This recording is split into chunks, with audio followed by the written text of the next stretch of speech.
नमस्कार, मी सुनील. आपण पाहतात आवाज इंडिया मराठी. आता एक नजर टाकूयात महत्त्वाच्या घडामोडींवर.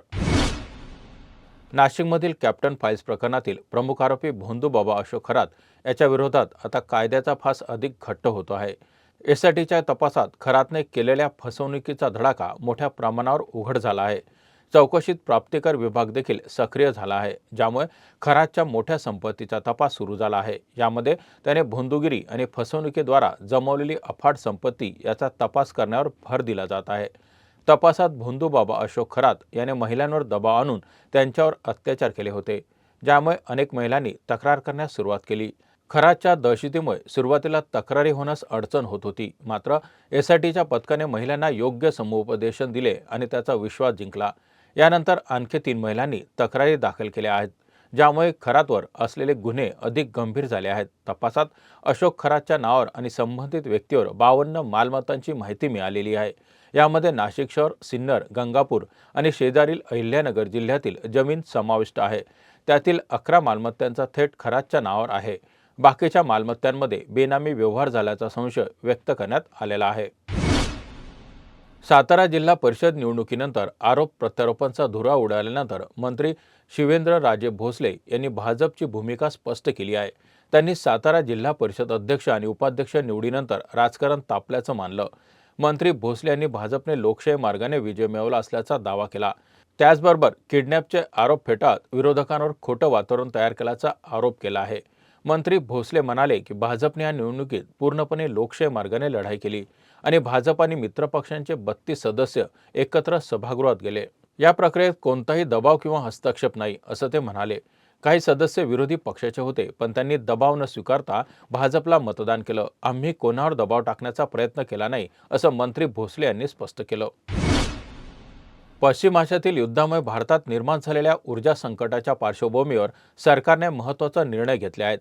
23 मार्चपासून केंद्रशासित प्रदेशांना गॅस पुरवठा 50% वाढवला जाणार आहे, तर राज्यांना व्यावसायिक गॅस पुरवठा 20% वाढवला आहे. सरकारचं मुख्य लक्ष अन्न सेवा क्षेत्र, सामुदायिक स्वयंपाकघर आणि शैक्षणिक संस्था, रुग्णालय यावर केंद्रित आहे, जेणेकरून जनतेला कोणत्याही संकटाचा सामना करावा लागू नये आणि अत्यावश्यक सेवांमध्ये कोणताही व्यत्यय येऊ नये. पीएनजीला प्रोत्साहन देण्यासाठी सरकार एक अनिवार्य नोंदणी प्रक्रिया राबवत आहे. सरकारने तसंच पेट्रोलियम आणि नैसर्गिक वायू मंत्रालयाच्या मार्गदर्शनानुसार विशेषतः रेस्टॉरंट्स, धाबे, हॉटेल्स, औद्योगिक कॅन्टीन आणि सामुदायिक स्वयंपाकघरांसाठी अतिरिक्त एलपीजी वाटपाचे आदेश दिले आहेत. तसेच व्यावसायिक एलपीजी पुरवठा वाढवण्याच्या निर्णयामुळे राज्यांना अधिक गॅस पुरवठा मिळणार आहे, ज्यामुळे उद्योग आणि अन्नसेवा क्षेत्रांना विशेष लाभ होईल. या निर्णयामुळे एकूण पुरवठा 50% वाढेल. या गॅसचं वितरण अधिक नियंत्रित करण्यासाठी नोंदणी आणि अर्ज प्रक्रियेसाठी निश्चित मार्गदर्शक तत्त्वे आहेत.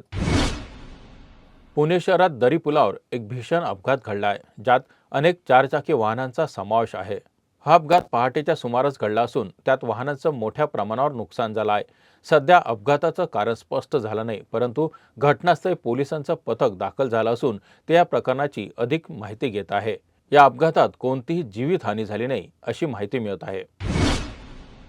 भारतीय हवामान विभागानं दिलेल्या माहितीनुसार राज्यात अजून काही दिवस अवकाळी पावसाची शक्यता कायम आहे.